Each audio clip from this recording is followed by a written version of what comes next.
What if I told you the son of one of Africa's most powerful leaders is rising from the ashes, and the same Western powers that destroyed his father are now terrified he'll take back everything they stole?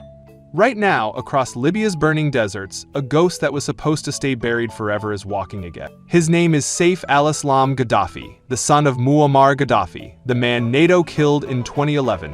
For over a decade, the world thought his story ended in a prison cell, but he never left, he never ran, and now he's back with one clear message: I'm coming for what's mine. What happens next in Libya could flip the entire balance of power in North Africa, and the West knows it. Here's what nobody's telling you. The intervention in Libya was never about democracy or saving civilians. It was about destroying the one African leader who dared to challenge Western control over the continent. And now his son is threatening to finish what his father started. Let me take you back to 2011, because you need to understand what Libya was before NATO turned it into a war zone. Under Muammar Gaddafi, Libya was the richest nation on the entire continent. The United Nations ranked Libya 53rd in the world for human development, first in Africa. Libyans had free healthcare from birth to death. Education was completely free all the way through university. When you got married, the government gave you $50,000 to buy your first home. Gas cost 14 cents per liter. The literacy rate was 88%. Life expectancy reached 74 years. Women had rights that still don't exist in many Arab countries today. Here's the part that'll blow your mind. Fewer Libyans lived below the poverty line than people in the Netherlands. A North African country had less poverty than one of Europe's wealthiest nations. But Gaddafi had one fatal problem that the West could never forgive. He refused to bow down. For over 40 years, Gaddafi ruled Libya with complete independence from Western control.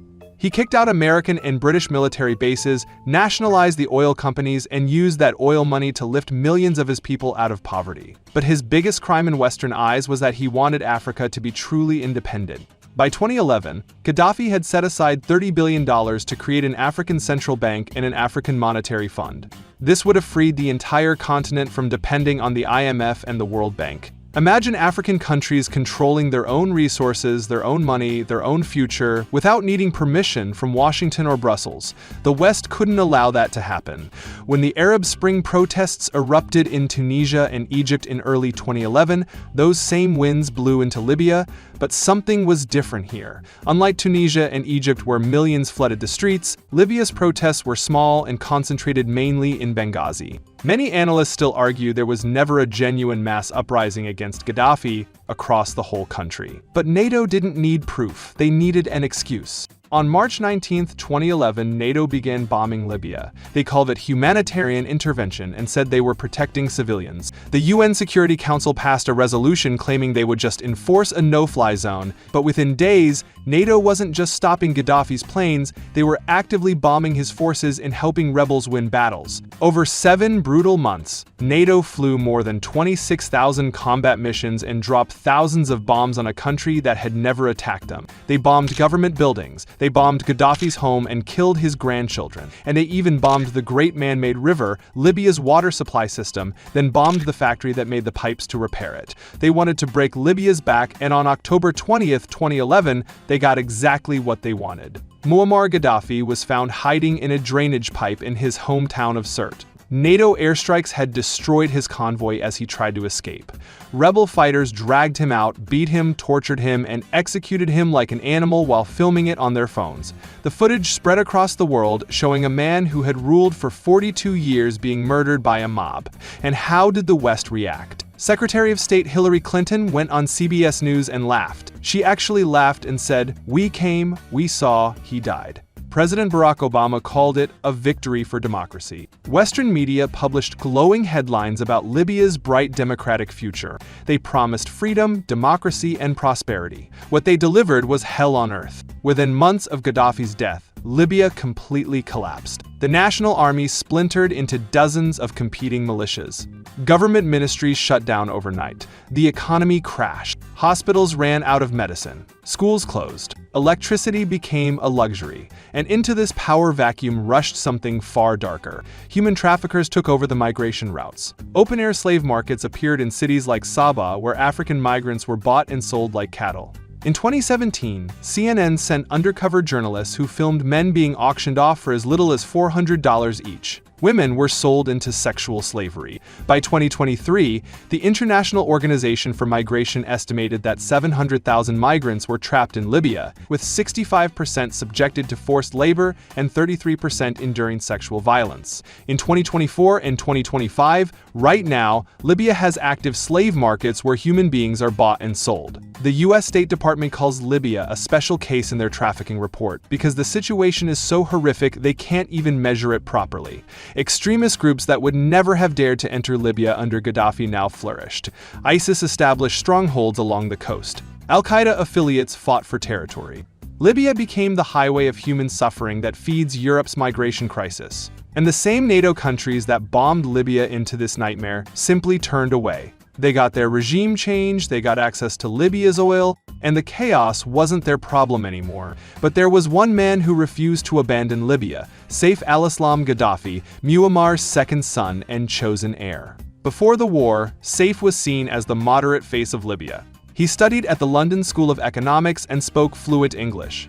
Many Western diplomats believed he would modernize Libya.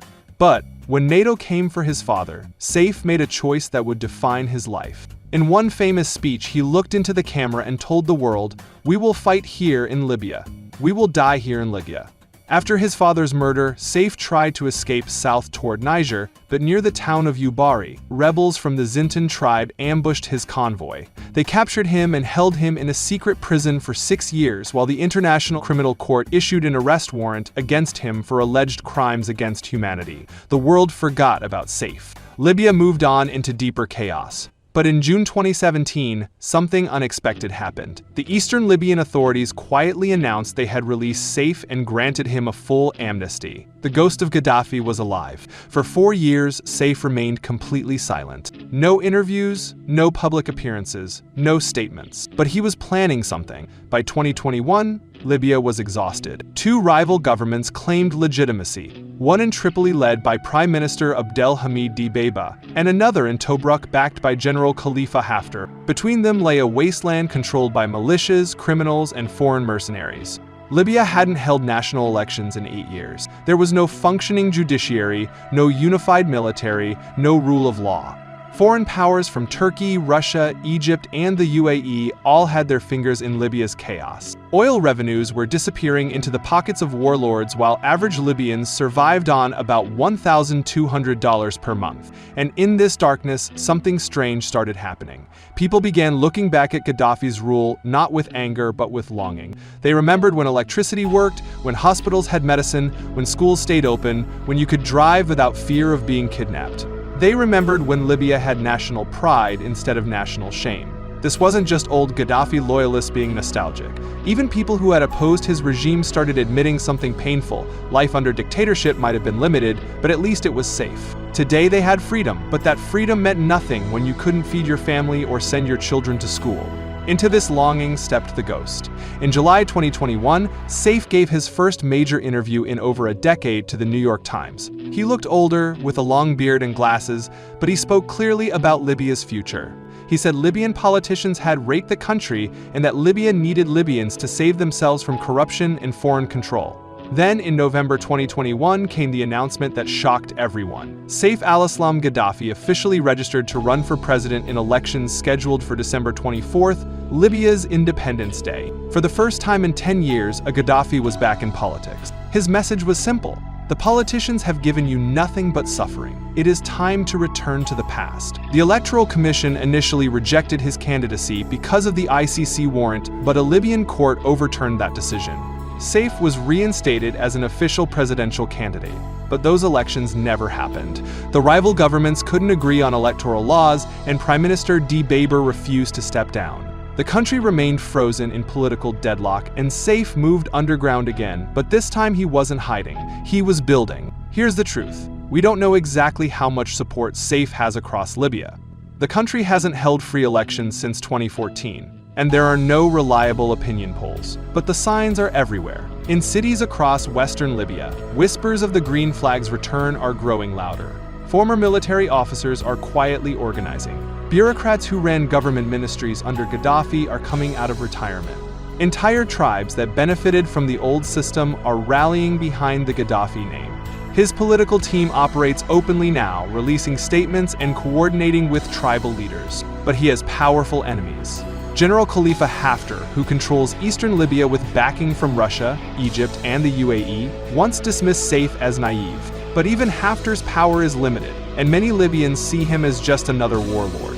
Saif, on the other hand, represents something different: memory, continuity, and legitimacy. He represents a time when Libya actually mattered on the world stage. Yes, Saif is still wanted by the International Criminal Court for alleged crimes against humanity during the 2011 uprising. Legally, that should disqualify him from holding office. But here's the reality. There is no unified government strong enough to enforce international law in Libya. There's no functioning judiciary to process that warrant, and there's no power capable of arresting him and handing him over to The Hague. And many Libyans ask a fair question.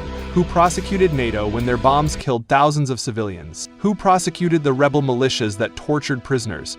Who prosecuted the human traffickers running slave markets? The ICC's silence on these crimes exposes what many Libyans see as obvious bias. To Saif supporters, the ICC is a political weapon, and his indictment is revenge for refusing to surrender.